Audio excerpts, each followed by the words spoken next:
Now I'd like to go over how we collect umbilical cord stem cells. There's also some misconception that collecting stem cells in general will be harmful to either the mother or the child. Remember, going back to embryonic or fetal stem cells, that comes from fetal tissue. We don't provide that at all.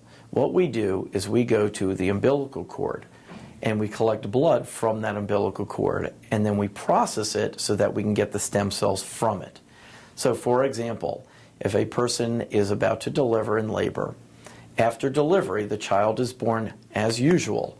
The cord is clamped, the cord is then cut, and the baby goes to the neonatologist. At that point we have a very precious time to collect these cells. The cells or stem cells are collected from the umbilical cord blood that is inside the placenta. Now, the placenta houses only about 250 mLs of blood, which is the size of a small transfusion bag. However, as soon as the cord is clamped and cut and the baby is taken away, that blood starts to clot immediately.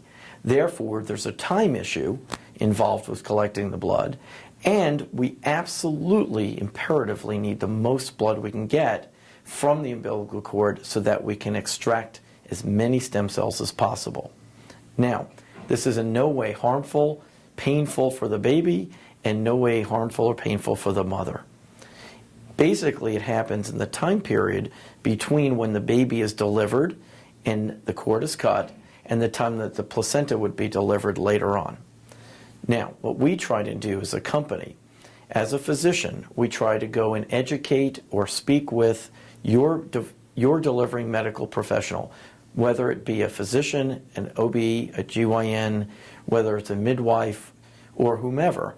What we try and do is teach them the speed and the rapidity of what is necessary to get the most blood out of that umbilical cord. Currently, cord blood stem cells have no standard for their collection. The federal government has just created the National Cord Blood Initiative, which will hopefully standardize the procedures a little further. However, right now, and in the future, the ability to collect enough stem cells, umbilical cord stem cells, from the umbilical cord blood is specifically based on the amount of blood that is collected. That is so imperative because if we don't get enough blood cells, there's only one chance and we can never go back and retrieve those. Unfortunately, the criteria for how many stem cells is sufficient for a successful transplant in the future is also not standardized. Therefore, each company or each group has a different criteria. In fact, there are different collection methods. What we use today is what the federal government standard is going to be, and that is a bag system. It's not a syringe system, although that may turn out one day to be different or better or worse. Currently, the standard is going to be where we use a gravity draining bag system. Why? Because these stem cells lyse. They're very fragile cells. And when you put pressure behind a syringe trying to draw cells out of or blood out of the umbilical cord, those cells can shear. So you have an attrition factor that we don't need. It's already hard enough to get enough blood out of that umbilical cord that we don't need to increase our loss of cells. Therefore, what we try to suggest specifically is that when you have the kit, you familiarize yourself with it by the other part of this video, and then what we do is we have it all prepared prior to delivery, and therefore the speed with which you collect the blood and then having the patience, the few minutes to allow more blood to be obtained is the whole difference on whether that blood will be useful later or not. What happens to that sample after it's collected? The doctor puts the umbilical cord blood back into the kit. There's an 800 number that's called.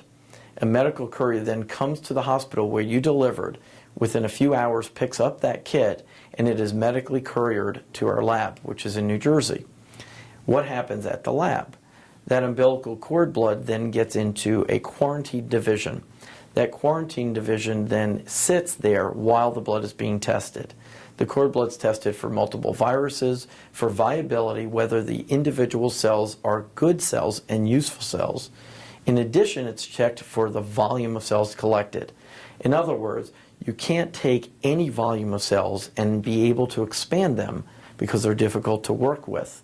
and thus we need a minimum amount of cells to make a future transplant possible. So the importance is the ability for our company and me as a physician to contact your OB or your healthcare professional to allow them to understand the importance of collecting enough blood and the speed and the process by which that's necessarily done.